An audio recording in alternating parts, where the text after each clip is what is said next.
इतिहास केवल वही आदमी रचता है जिसके मन में कोई जिद आ गई हो। कोई भी संस्था अगर सफल हुई है, कोई भी इंडिविजुअल अगर सफल हुआ है, कोई भी बड़ा परिवर्तन आया है, उसके लिए एक आदमी को अपने मन में जिद लानी पड़ती है। दशरथ मांझी भी बड़ी कठिनाई में थे, जिनके बारे में आप सब जानते हैं। दशरथ मांझी की पत्नी लेबर पेन के कारण वो पहाड़ जो 55 किलोमीटर का था उसको पार नहीं करा पाए, उसको अस्पताल नहीं लेके जा पाया। उस आदमी को जिद आ गई, 22 साल लग गए, 55 किलोमीटर का पहाड़ एक छेनी और हथौड़ा लेके तोड़ डाला।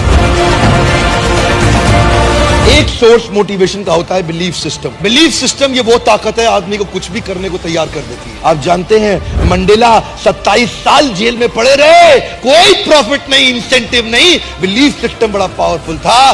गांधी एक बड़ा परिवर्तन क्यों लेके आए? उनको ट्रेन से पहले दर्जे की टिकट साउथ अफ्रीका से धक्का देके बाहर निकाल दिया। अंग्रेजों ने क्या बोला? तेरे को हक नहीं है पहली टिकट लेकर के पहले डब्बे में सफर करने का। गांधी ने बोला मेरे पास टिकट है, बोला तू नहीं बैठ सकता, बाहर निकल यहां से। गांधी ने क्या जवाब दिया? तुमने मुझे ट्रेन से निकाला, come back to my country, I show you, मैं तुम्हें पूरे देश से बाहर निकाल दूंगा, मैं तुम्हें पूरे देश से बाहर निकाल दूंगा।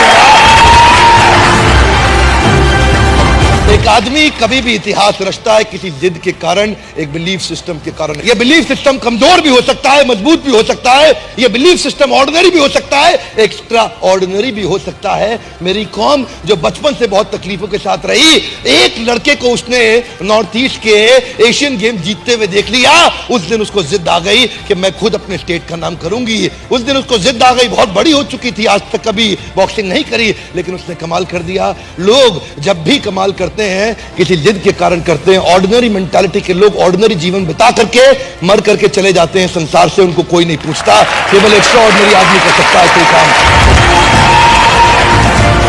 ऐसा कोई हिंदुस्तानी जो भगत सिंह के बारे में ना जानता हो। उसके पिताजी ने बोला, उसकी मां ने बोला, बेटे तेरी शादी तय हो गई है, तेरी शादी तय हो गई है। कानपुर चिट्ठी लिख करके भाग गए छोड़ के वहां से, कि बोले कि मैंने अपना ये शरीर आज अपने देश को दे दिया है, बहुत बड़े कारण के लिए। एक लड़की को नहीं देना चाहता ये जीवन, पूरे देश को देना चाहता हूं। बड़ा जिद्दी आदमी थे।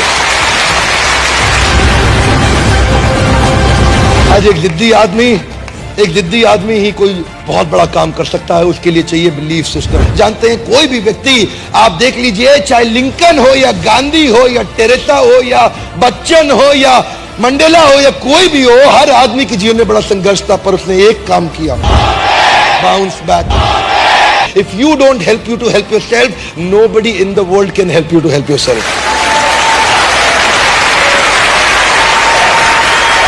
लड़की के बारे में सोच रहा था, मलाला यूसुफजाई, जो 12 साल की उम्र में वो लड़की को उसने क्या बोला, टीवी पे एक इंटरव्यू में बोल दिया, तालिबान की क्या औकात, हमारी लड़कियों की पढ़ाई को रुकवा दे, उनके पास अधिकार नहीं है, मैं पढ़ना चाहती हूं, मैं पढ़ूंगी। और कुछ ही दिनों के बाद 2013 में क्या हुआ, एक आदमी बंदूक लेकर के तालिबानी उठा, बस को खोला, बस के अंदर घुस गया उसकी स्कूल की बस में और पूछा कौन है मलाला? वो बोली मैं हूं मलाला, और 3 गोलियां मारी, उसके सर से निकल के फटके कंधे में आ गई। और जानते हैं आप में से कई लोग होंगे जिनका 12 साल का बच्चा होगा। 12 साल के बच्चों को 3 गोलियों से मार दो, और उसने अपने आंदोलन को और तेज कर दिया।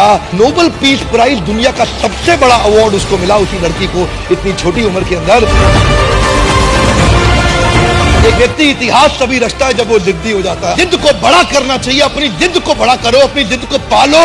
जिस दिन इतनी हिम्मत आ गई, आप अपनी जिद को पाल के बड़ा कर गए, आपको सफलता के नए रास्ते मिल जाएंगे, और अगर नहीं मिले तो आप खुद नया रास्ता बना देंगे।